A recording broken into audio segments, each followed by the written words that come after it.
Hello বন্ধুরা, রূপকথা চ্যানেলে তোমাদের সকলকে স্বাগত জানাই। বন্ধুরা, আজকে এমন এক অভিনেতা ও পরিচালক সম্পর্কে জানাবো। তার অভিনয় এবং তার উপমাধুর্য দেখে মানুষ মুগ্ধ হয়ে যেত।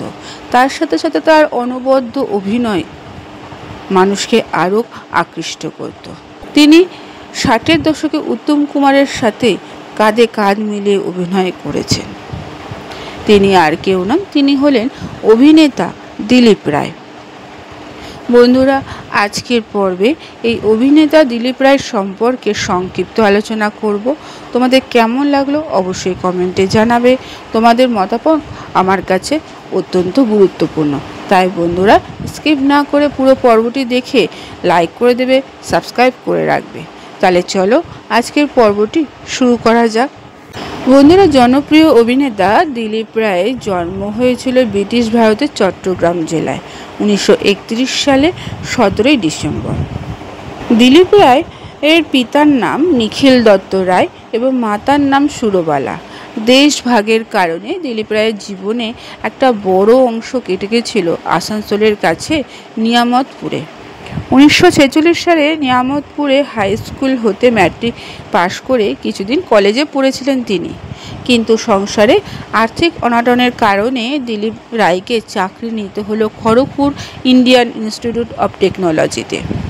খড়গপুর শহরে মাঝে মধ্যে থিয়েটার হতো, আর সেই থিয়েটারের দলেই দিলীপবাবু কোনো না কোনো চরিত্রে অভিনয় করতেন। অভিনয়ের অনবদ্য নেশা এবং তার দৃঢ় চেষ্টা কলকাতায় নিয়ে আসে এবং তার প্রচেষ্টাতে কলকাতার চলচ্চিত্র জগতে তিনি প্রবেশ করেন। প্রথম ছবি ছিল সতী বেহালা 1954 সালে এবং ভগবান শ্রীকৃষ্ণ চৈতন্য। শেষ অভিনয় সৃজিত মুখোপাধ্যায় পরিচালিত অটোগ্রাফ। উল্লেখযোগ্য ছবিগুলো ক্ষুধিত পাষাণ।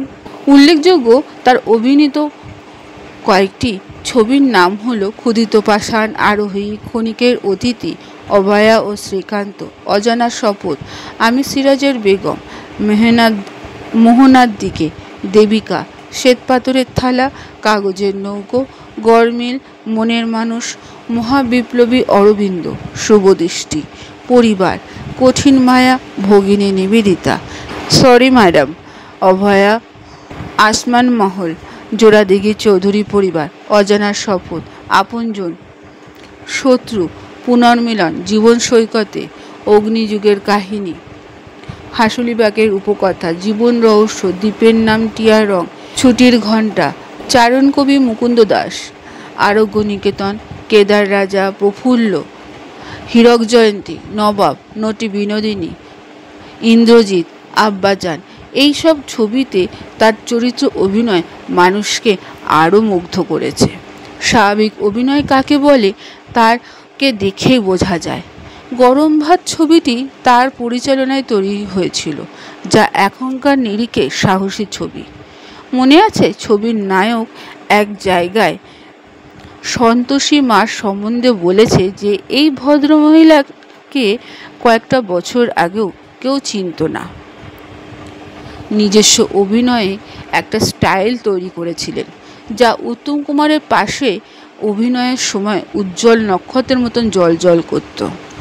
মহানায়ক উত্তম কুমারের সঙ্গে ঝিন্দের বন্দি, গড় নাসিমপুর, রাজদ্রোহী, রোদনভরা বসন্ত, অগ্নিশ্বর, সেই চোখ, ধনরাজ তামাং, দুই পুরুষ, সূর্যতৃষ্ণা ইত্যাদি ছবিতে অভিনয় করেছিলেন।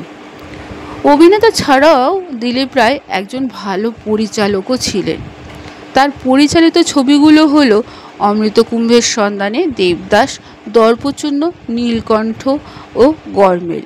তার অভিনয় জগৎ ছাড়াও একটা ব্যক্তিগত জীবন ছিল।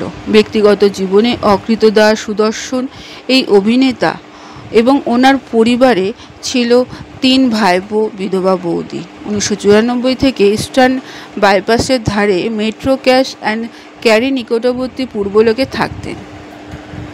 এক দুস্থ পরিবারের মেয়েকে দত্তক নিয়েছিলেন তিনি। অবশ্য দত্তক কন্যা তার প্রয়াণের পূর্বেই মারা যান। প্রখ্যাত অভিনেত্রী কল্যাণী মণ্ডল তার ভাইপো বউ। অবশ্য পরে বিবাহ বিচ্ছেদও হয়ে যায়। বন্ধুরা, চলচ্চিত্রপ্রেমী দর্শকদের পক্ষে স্মরণ, মনন এবং আন্তরিক শ্রদ্ধা জানায়। তিনি দুরারোগ্য ক্যান্সারে 2রা সেপ্টেম্বরে 2010 সালে 79 বছর বয়সে কলকাতাতেই এক হসপিটালে তিনি মারা যান। এবং সুদর্শন এই অভিনেতা অকৃতদার এবং তার অভিনয় দক্ষতার মাধ্যমেই মানুষের মনে আজও জায়গা করে রেখেছে। চলচ্চিত্র ও স্টেজ থিয়েটার ছাড়াও সুকণ্ঠের অধিকারী এই অভিনেতা ছিলেন। আকাশবাণীতে নিয়মিত অভিনয় করতেন। বন্ধুরা, তার মৃত্যুতে বাংলা চলচ্চিত্র জগৎ বিশাল একটা ক্ষতি পেয়েছে। তার অভিনয় মনে রেখেছে বহু মানুষ। তার অভিনয় দক্ষতা এবং তার সুদর্শন চেহারা মানুষের মনে আজও জায়গা করে রেখেছে, যা কখনো ভোলার নয়। বন্ধুরা, আজকের পর্বটি এখানেই শেষ করলাম। এতক্ষণ আমার ভিডিওটি দেখার জন্য ও শোনার জন্য তোমাদের অসংখ্য ধন্যবাদ।